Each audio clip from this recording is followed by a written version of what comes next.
ವ್ಯಕ್ತಿ ಗೌರವ, ದೇಶದ ಏಕತೆ ಮತ್ತು ಕಾರ್ಯಕ್ರಮವನ್ನು ನಾವು ಪ್ರಾರಂಭ ಮಾಡಲು ತಮ್ಮೆಲ್ಲರ ಅನುಮತಿಯನ್ನು ಸೂಚಿಸುತ್ತೇವೆ.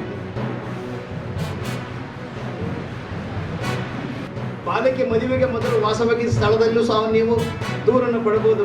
ಅಪಾದಿತರು ವಾಸಿಸುವ ಸ್ಥಳದಲ್ಲೂ ಸಹ ಜುರಿಸ್ಡಿಕ್ಷನ್ ಇರ್ತದೆ. ಅರ್ಜಿಯಲ್ಲಿ ಸಲ್ಲಿಸುವ ಸಮಯದಲ್ಲಿ ವಾಸಿಸುವ ಸ್ಥಳದಲ್ಲಿಯೂ ಸಹ ಜಿಲ್ಲಾ ನ್ಯಾಯಾಲಯ ಇರ್ತದೆ. ಈ ಎಲ್ಲ ಸ್ಥಳಗಳಲ್ಲೂ ಸಹ ಒಂದು ಜುರಿಸ್ಡಿಕ್ಷನ್ ಕನ್ಫರ್ಮ್ ಆಗಿರ್ತದೆ. ಆದ್ದರಿಂದ ನೀವು ಎಲ್ಲೆಲ್ಲಿ ದೂರು ನೀಡಬಹುದು, ಹತ್ತಿರದ ಪೊಲೀಸ್ ಠಾಣೆಯಲ್ಲಿ ದೂರು ನೀಡಬಹುದು, ಮಕ್ಕಳ ಸಹಾಯವಾಣಿಯಲ್ಲಿ ದೂರನ್ನು ನೀಡಬಹುದು, ಜಿಲ್ಲಾ ಮಕ್ಕಳ ರಕ್ಷಣಾ ಘಟಕದಲ್ಲೂ ಸಹ ದೂರು ನೀಡಬಹುದು, ಮಕ್ಕಳ ಕಲ್ಯಾಣ ಸಮಿತಿಯಲ್ಲೂ ಸಹ ನೀವು ದೂರನ್ನು ನೀಡಬಹುದು, ರಾಜ್ಯ, ಜಿಲ್ಲಾ, ತಾಲೂಕು, ಗ್ರಾಮ ಹಂತದ ಸಮಿತಿಗಳಲ್ಲೂ ಸಹ ಒಂದು ದೂರನ್ನು ನೀವು ಸಲ್ಲಿಸಬಹುದು. ಚೈಲ್ಡ್ ಪ್ರೊಟೆಕ್ಷನ್ ಯೂನಿಟ್ ಇದೆ, CWS ಇದೆ. ಇವರೆಲ್ಲ ಒಗ್ಗೂಡಿ ಕೆಲಸ ಮಾಡಿದ್ರೆ ನಿಜವಾಗ್ಲೂ ಈಗ ನಮ್ಮ ಮಾನ್ಯ ಜಿಲ್ಲಾಧಿಕಾರಿಗಳು ಹೇಳಿದ್ರು, ಪಂಚಾಯತಿ ಲೆವೆಲ್ನಲ್ಲಿ ನಾವು ಬಾಲ್ಯ ವಿವಾಹನ ಮುಕ್ತ ಗ್ರಾಮ ಮಾಡೋದ್ರಾಗೆ ಪ್ರೈಸ್ ಕೊಡ್ತೀವಿ ಅಂತ ನನಗೆ ಅನ್ನಿಸ್ತದೆ. ಬರೀ ಪಂಚಾಯತಿ ಲೆವೆಲ್ ಅಲ್ಲ, ನಾವು ನಮ್ಮ ಚಾಮರಾಜನಗರನ ಬಾಲ್ಯ ವಿವಾಹ ಮುಕ್ತ ಜಿಲ್ಲೆ ಮಾಡಬೇಕು.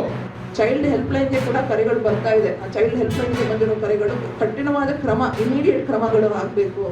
ಮತ್ತು ಈ ಥರ ಮಕ್ಕಳು ಪೋಕ್ಸೋ ಕೇಸಸ್ಸು, ಈ ಥರ ಹೆಣ್ಮಕ್ಳಿದ್ದಾಗ ತುಂಬ ಸೆನ್ಸಿಟಿವ್ ಆಗಿ ಅದನ್ನು ಹ್ಯಾಂಡಲ್ ಮಾಡುವಂಥದ್ದು, ನಮ್ಮ ಮಾಧ್ಯಮ ಮಿತ್ರರು ಇರ್ಬೋದು, ನಮ್ಮ ಇಲಾಖಾಧಿಕಾರಿಗಳಿರ್ಬೋದು ಮಾಡುವಂಥದ್ದು.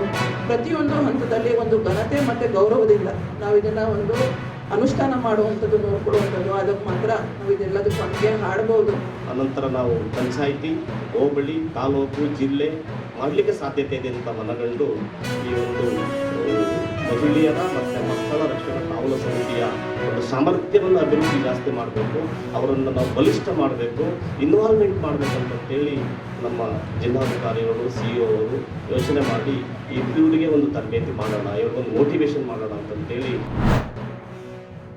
400 ಜನ ಆನ್ಲೈನಲ್ಲಿ ಮತ್ತು 6040 ಜನ ಅಂದರೆ 1640 ಜನ ಆಫ್ಲೈನಲ್ಲಿ, ಒಟ್ಟು 6040 ಜನ ಇದರಲ್ಲಿ ಪಾರ್ಟಿಸಿಪೇಟ್ ಮಾಡಿದ್ದಾರೆ. ಅದರಲ್ಲಿ 5000 ಜನ ಫಿಸಿಕಲಿ ಬಂದಿದ್ದಾರೆ. ಅಂದರೆ ರಿಜಿಸ್ಟ್ರೇಷನ್ ಮಾಡೋದರಲ್ಲಿ 5000 ಜನ ಫಿಸಿಕಲಿ ಬಂದಿದ್ದಾರೆ. ಇಲ್ಲಿವರೆಗೆ 1117 ಜನರನ್ನು ಅವರು ಶಾರ್ಟ್ ಲಿಸ್ಟ್ ಮಾಡಿದ್ದಾರೆ, ಇವರಿಗೆ ಎಂಪ್ಲಾಯಬಲ್ ಅಂತ. ಅದರಲ್ಲಿ 614 ಜನರಿಗೆ ಇವತ್ತು ಇಲ್ಲಿ ಆಫರ್ ಲೆಟ್ರು ಕೊಡ್ತಾ ಇದ್ದಾರೆ. ಅವರು 5025 ಅಭ್ಯರ್ಥಿ ಬಂದಿದ್ದಾರೆ ಮತ್ತು 1117 ಅಭ್ಯರ್ಥಿಗೆ 2 ಗಂಟೆವರೆಗೆ ಅವರಿಗೆ ಶಾರ್ಟ್ ಲಿಸ್ಟಿಂಗ್ ಆಗಿದೆ. ಓಕೆ, ಸೊ ಅವರು ಇನ್ನೊಂದು ರೌಂಡ್ ಆಫ್ ಇಂಟರ್ವ್ಯೂ ಆದಮೇಲೆ ರಿಕ್ರೂಟ್ಮೆಂಟ್ ಆಗುತ್ತೆ. ಮತ್ತು 614 ಅಭ್ಯರ್ಥಿಗೆ ಆಲ್ರೆಡಿ ಫೈನಲ್ ಅಪಾಯಿಂಟ್ಮೆಂಟ್ ಲೆಟರ್ ಸಿಕ್ಕಿದೆ. ಸೊ ಈಗ ಕೂಡ ಅದು ಪ್ರೋಗ್ರಾಮ್ ನಡೀತಾ ಇದೆ. ಬಹುಶಃ ಇನ್ನೊಂದು ಜಾಸ್ತಿ ಜನರಿಗೆ ಜಾಬ್ ಸಿಗ್ಬೋದು ಅಂತ ಚಾನ್ಸಸ್ ಇದೆ. ಎನಿಮೆಂಟ್ ಆ್ಯಸ್ ಎ ಫ್ರೆಷರ್ ಆಗಿ ಜಾಬ್ನಾಗ ಸೆಲೆಕ್ಟ್ ಆಗೀನಿ. ಒಳ್ಳೆ ಅಪರ್ಚುನಿಟಿ ಫಾರ್ ಎಲ್ಲ ಫ್ರೆಷರ್ಸಿಗೆ ಹೀಗೆ ವರ್ಷ ನಡೀಲಿ ಅಂತ ಕೇಳ್ಬೋದು ಅಷ್ಟೇ ಸರ್. ಹಾಂ,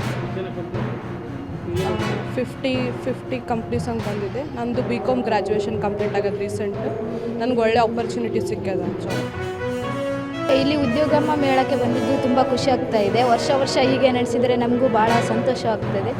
ನನಗೆ UK ಬ್ಯಾಂಕ್ನಲ್ಲಿ ಈಗ ಇದು ಕೊಟ್ಟಿದ್ದು ಲೆಟ್ರ್ ಕೊಟ್ಟಿದ್ದು ನನಗೆ ಆಯ್ಕೆ ಆಗಿದ್ದಕ್ಕೆ ತುಂಬ ಖುಷಿ ಆಗತ್ತೈತೆ. ನನಗೆ ಇಲ್ಲಿ ಹೋಗೋ ಬದಲು ಇಲ್ಲೇ ಮಾಡಿದರೆ ನನಗೂ ತುಂಬ ಖುಷಿ ಆಗುತ್ತೆ. ಬೆಂಗಳೂರಲ್ಲಿ ಹೋಗ್ಬೇಕಂತ ಫುಲ್ಲು ಖುಷಿ ಇತ್ತು. ನಾನು ಮಾನವೀಯ ITI ಕಾಲೇಜಿನಲ್ಲಿ ವಿದ್ಯಾಭ್ಯಾಸ ಮಾಡುತ್ತೇನೆ. ಇಲ್ಲಿ ಉದ್ಯೋಗ ಮೇಳ ನಮಗೇನು ಅನುಕೂಲ ಮಾಡಿದೆ ಅಂದರೆ, ಈಗ ನಾವು ಬೆಂಗಳೂರಿಗೆ ಅಲ್ಲಿ ಗಂಡ ಹೋಗಿ ಈಗ ಇಂಟರ್ವ್ಯೂ ತಗೊಳ್ತಾರೆ. ಅಲ್ಲಿಗೆ ನಾವು ಒಂದು ಸಾರಿ ಸೆಲೆಕ್ಟ್ ಆಗ್ಬೋದು ಅಥವಾ ಆಗದೇ ಇರ್ಬೋದು. ಅಲ್ಲಿಗೆ ಹೋಗಿ ಸುಮ್ಮನೆ ಈ ಬಡ ಕುಟುಂಬದ ಬಂದಂಥ ವಿದ್ಯಾರ್ಥಿಗಳಿಗೆ ಇಲ್ಲಿ ಡಿಸ್ಟಿಕಲ್ಲಿ ಮಾಡಿದಂಥ ಅನುಕೂಲ ಆಗುತ್ತೆ.